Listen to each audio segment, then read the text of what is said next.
Alors, test d'association botanique, les couvre-sols et les plantes aromatiques. Donc là, le but de ce test, c'est de mettre en compétition diverses plantes, divers couvre-sols envahissants, donc qui sont réputés pour avoir soit une allélopathie négative, donc de nuire à leurs voisins, soit d'avoir des systèmes racinaires très vigoureux, donc comme la menthe, hein, qui se répand un peu comme du chien-dent.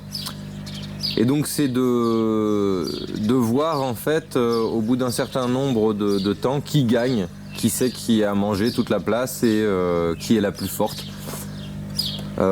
Sachant que c'est des textes qui dans le sol en fait, là on est dans des bacs de culture, donc on est dans une culture hors sol artificielle. Dans le sol ça n'aurait pas exactement la même réaction parce que chaque biotope va être spécifique.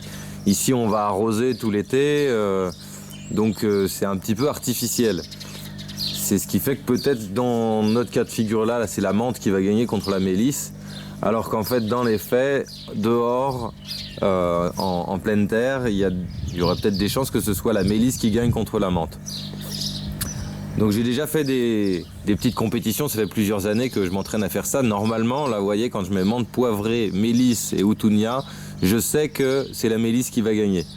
Parce qu'en fait elle a un système racinaire qui est plus pérenne et elle grandit d'année en année un peu comme un bloc.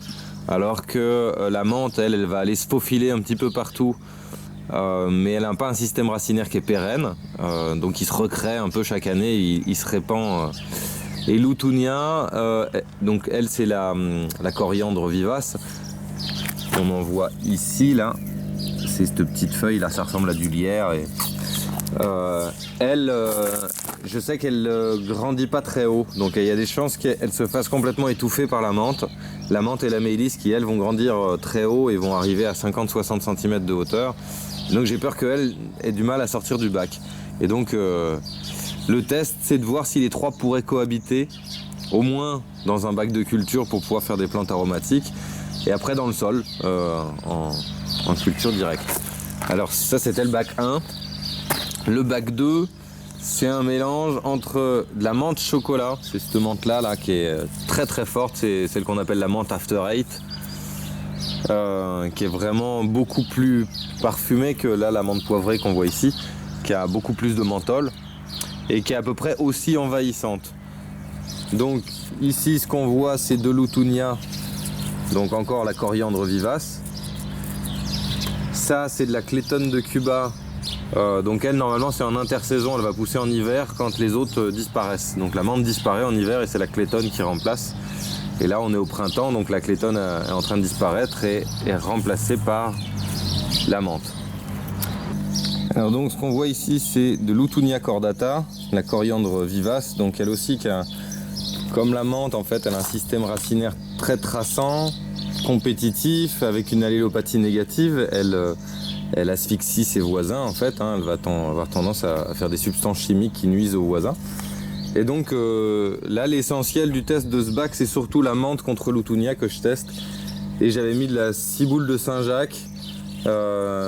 C'est plus pour voir si elle va résister à la menthe, pour voir si les deux peuvent cohabiter. Mais sachant que la ciboule de Saint-Jacques, c'est pas vraiment un couvre-sol envahissant, donc elle c'est plus pour voir si elle va survivre. Et après entre les deux, c'est savoir qui c'est la plus forte entre l'Houttounia et la menthe. Alors ici le bac 3, là c'est plus des associations de légumes vivaces qui sont réputées pour avoir une allélopathie négative. Donc c'est pas des plantes qui sont très très envahissantes, très exubérantes comme la menthe ou comme l'Houttounia ou la mélisse. C'est des plantes qui restent plutôt à leur place mais qui vont avoir tendance à nuire à leurs voisins. Donc pour ceux qui font un peu de culture associée, c'est connu que le fenouil est un mauvais voisin de la majorité des légumes du jardin. Ici on voit de la ciboulette qui elle n'a pas forcément une réputation d'avoir une allélopathie négative, mais c'est juste pour voir si elle va résister, si elle va tenir à côté de notre ami le fenouil. Ici on voit le céleri vivace, la livèche, donc qui pareil est réputée pour aimer bien être toute seule, enfin en tout cas avoir une influence négative sur ses voisines.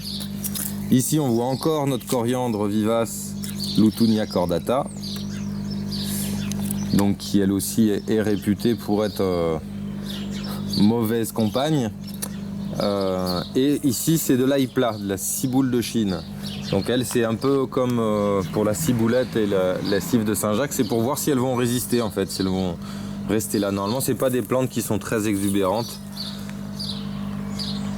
Et ensuite le dernier bac, on reconnaît l'ortie, donc elle qui a un système racinaire traçant aussi invasif que la menthe.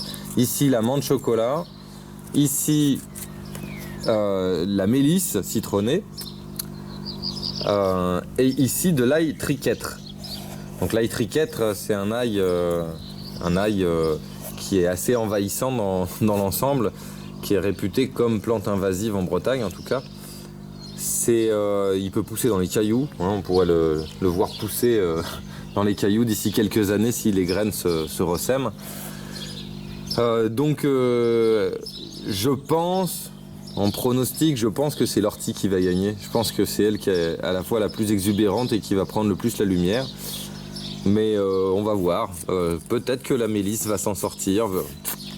À voir.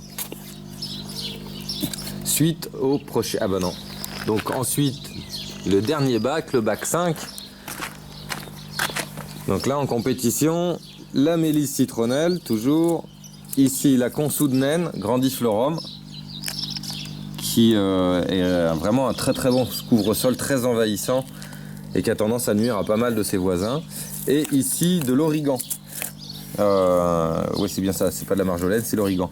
Qui pareil est un couvre-sol un petit peu comme la mélisse, qui va faire une racine très puissante qui va grossir d'année en année.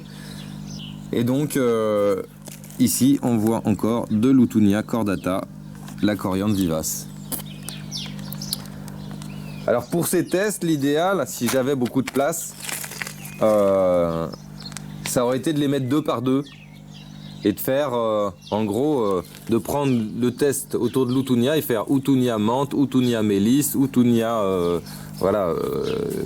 menthe poivrée, menthe chocolat. Ensuite de faire menthe chocolat consoude, menthe chocolat mélisse, menthe chocolat. C'est ça qu'aurait été vraiment le meilleur test. C'est ce que j'aurais fait si j'avais beaucoup de bacs, plus de place et plus de temps. Donc si jamais vous voulez nous aider à nos recherches autour des associations végétales, ça pourrait être judicieux, si vous avez plus de place et plus de containers, de faire des tests avec 2 plantes seulement, plutôt que 4 ou 5.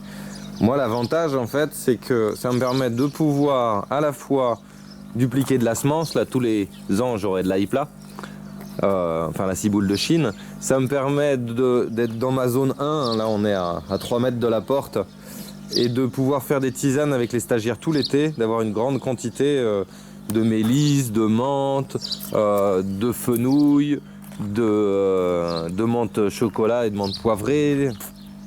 Et donc vu qu'on en consomme énormément pour les tisanes pendant tous les stages, c'était vraiment très important d'en avoir à disposition et sur un petit espace. Donc là, si j'avais eu 20 bacs, j'aurais fait des tests et on aurait fait des tests qu'avec 2 plantes seulement. Donc voilà, suite au prochain épisode, prochaine vidéo d'ici 15 jours, 3 semaines.